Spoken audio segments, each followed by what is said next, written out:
కలపో sir Munagala మండలం. మా పాపని నడుగుడం కస్తూర్బా స్కూల్లో చదువుతున్నాను సార్. అయితే నిన్న అంటే ఒక వారం క్రితం 10 రోజుల క్రితం మా పాప జ్వరం వచ్చిందంటే తీసుకొచ్చి చూపించి పంపించాను. నిన్న సోమవారం కాక పోయిన శనివారం పంపించాను. నేను పోయిన శనివారం కాక అంతకుముందు శనివారం పంపించాను. నేను విజయవాడ పనికి వెళ్ళిపోయాను. మొన్న ఆదివారం రోజు పేరెంట్స్ డే అని చెప్పి నా భార్య మా అక్క బావకి పోయి మా పాపకి తినిపించి కొనిపించి వచ్చారు. నేను అక్కడ విజయవాడ దగ్గర సుతార్పణ చేస్తాను. అక్కడి నుంచి నిన్న ఉదయం ఇంటికి వచ్చి ఆ జర్నీలో ఉన్నాను చెప్పి 12 దాకా ఇంట్లో పడుకొని నా బిడ్డ కాడికి పోదామని నిన్న సాయంత్రం పూట 2:30 గంటలకి పోతే అక్కడ మేడం మా పాపని పిలవంటే వాళ్ళు ఎగ్జామ్ జరుగుతుంది సార్, మీరు తర్వాత పిలుస్తాం అని అంటే నేను 10th మరి అని పిలవనులే నేను సార్ మళ్ళీ వద్దామని చెప్పి నేను బయటికి పోయి ఒక అరగంట తర్వాత ఇంటర్వ్యూలు అయినాక వస్తే పిలిచిరు. మా పాపని బయటకు వచ్చి మాట్లాడాను. స్ప్రైట్ తీయడానికి స్ప్రైట్ ఒక 20 రూపాయలు కొనిచ్చి తాగింది. నాకు కొంచెం తాపిన తర్వాత డాడీ ఎప్పుడు పోతావు డాడీ నువ్వు మళ్ళీ పనికి విజయవాడ అంటే రేపో 2 రోజులు పోతున్నానంటే నాకు పొద్దున్నే టిఫిన్ దే డాడీ అని అంటే తెస్తా అని చెప్పిన. పొద్దున్నే టిఫిన్ తేయడానికి ఇవాళ 5 గంటలకు లేచి నేను వాకింగ్ చేసుకొని స్నానం చేసి పిల్లకి టిఫిన్ పోతుంటే ఫోన్ చేసింది మేడం. ఫోన్ చేసి మీ పాపకి హెల్త్ బాగాలేదండి, మీరు అర్జెంట్ రావాలన్నది. అని ఫోన్ పెట్టేస్తే నేను ఏమంటే మళ్ళీ హెల్త్ బాగాలేదండి నిన్న సాయంత్రం వచ్చిన ఫోన్ చేస్తుంటే అది ఫోన్ వెయిటింగ్ కాల్ అది ఇది అని అంటుంది. ఇక నేను సార్ టిఫిన్ తీసుకుని ఆడికేకపోయేదని టిఫిన్ తినడానికి పోతుంటే మా మాజీ సర్పంచ్ ఎదురుకొచ్చి అరే మీ పాప ఏదో ఉరిపెట్టుకోపోయిందంటే ఎంకరేజ్ కేఎస్ఐ గారు ఫోన్ చేసినట్టంటే అదేందని చెప్పి నేను ఇక టిఫిన్ తినడం బంద్ చేసి నా భార్యను ఎక్కించుకొని స్కూల్ కాడికి వెళ్ళేసరికి అంత పోలీసు వాళ్ళు ఉన్నారు. మీ పాప అయితే చనిపోయింది బాబు ఇట్లా అని చెప్పారు. చెప్పినాక పోయి చూస్తే ఏదో చీర పేలిక అది సున్నో ఏదో దాంతో ఉరిపెట్టుకొని ఉంది.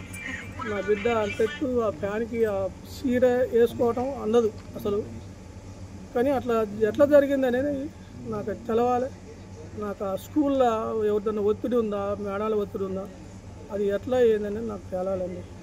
నాకు పిరికిది కాదు. నా పిల్లలు నా భార్య ఇంట్లో నుంచి బయటికి వెళ్తాను. నా భార్య కూడా చదువుకుందని ఏ పని దోళ నేను. నా పిల్లలు కూడా ఈ పక్క బాధలు కూడా తెలవదు. నా పిల్లలు అట్లా ఆడుకుంటున్నారు. నా బిడ్డ అసలు ఏదున్నా నాకు చెప్పుద్ది డాడీ నాకు ఇది కొని నాకు అది తినిపి నాకు బిర్యానీ నాకు అది ఏమంటారు ఏదో అన్నీ తినేని తెప్పించుకుంటుంది. నా బిడ్డ అన్నీ తెచ్చి పెడతాను. నా బిడ్డ ఎప్పుడు ఏది తక్కువ చేయలే. నేను అంతేనా కష్టపడి నా పిల్లలు మంచి చదివించుకోవాలని వాళ్ళకి కష్టపడద్దు నాలాగాని చదివించుకుంటున్నా సార్. నా బిడ్డ ఇట్లా చేసుకునే పిరికిది అయితే కాదు. అది అనారోగ్యం ఏం లేదు సార్. నా బిడ్డ అంటే ముక్కులో కాయలు ఉన్నాయి. జలుబు వర్షాలు బాగా వచ్చినప్పుడు కొంచెం జలుబు చేస్తుంది. అప్పుడు నేను ఇంటికి తీసుకొచ్చుకొని 4 రోజులు పాలు గుడ్డు పెట్టి పక్కలేమో రాకపోయినా జాగ్రత్త పడతాను. కాకపోతే ఇంటికి డైలీగా తీసుకుపోయినా పాలు ఇచ్చి తాపిచ్చి వచ్చేది రోజు పోయి. అది నాకు పొద్దున్నే 6 గంటలకి ఫోన్ వచ్చిందండి. ఫోన్ వచ్చిన వెంటనే నేను కేజీబీవి నడుగుడంకి చేరుకోవడం జరిగింది.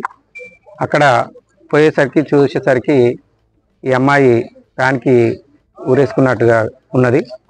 ఎంబటే అంతకుముందుకే అక్కడ ఉన్న ఎస్ఓ గారు పోలీసులకు మరి అక్కడ గ్రామ పెద్దలకు కూడా ఫోన్ చేసి ఇమ్మీడియట్గా పోలీస్ అధికారులు కూడా సిఐ గారు, ఎస్ఐ గారు, కానిస్టేబుల్ కూడా అక్కడికి విచ్చేశారు.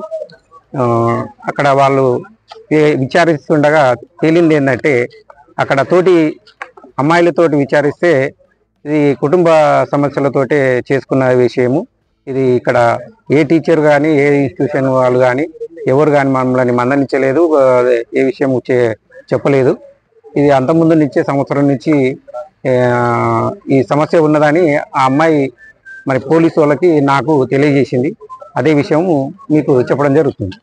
మీరు తల్లిదండ్రులు రిపోర్టర్స్ నాకు ఎందుకు విచారణ చేసిరు కదా ఏం తెలియంది అని అడిగారు. వాట్సాప్ లో పెట్టలేదండి. వాట్సాప్ లో నేను పెట్టలేదండి.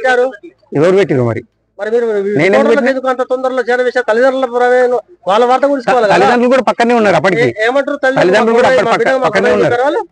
మాకు మా బిడ్డ గొడవ ఉందని చెప్పారా? ఆ విషయం నాకు తెలియదు. ఇప్పుడు మృతి చెందిన బాలికకి ఎలాంటి న్యాయం చేయబోతున్నారు? వాళ్ళ సమస్యను ఎలా పరిష్కరించబోతున్నారు? ఏమంటారు? పోలీస్ ఎంక్వైరీలో తేలుతుంది, అది పోస్ట్ మార్టం లో తేలుతుంది. అంటే అధికారుల మీద ఏమైనా చర్యలు తీసుకున్నారు? హాస్టల్ వార్డెన్ మీద కానీ ఎలాంటి చర్యలు ఏమైనా తీసుకోబోతున్నారు? దీనికి కారణమైన వారు ఏమన్నా? ఇన్స్టిట్యూషన్ మీద ఎంక్వైరీ చేస్తున్నా. ఎంక్వైరీ చేసినాక యాక్షన్ తీసుకుంటే ఎవరు తప్ప అనేది. కొంతమంది అంటారు సార్, ఇప్పుడు మన విద్యార్థి సంఘాలు ఏమంటారు అంటే ఆల్రెడీ సార్ చనిపోయినాక తీసుకొచ్చి మళ్ళీ ఆటోమేటిక్ గా మళ్ళీ జాబ్ లో తీసుకుంటారు అని చెప్పి వాళ్ళు ఒకటి డిమాండ్ ఇస్తారు.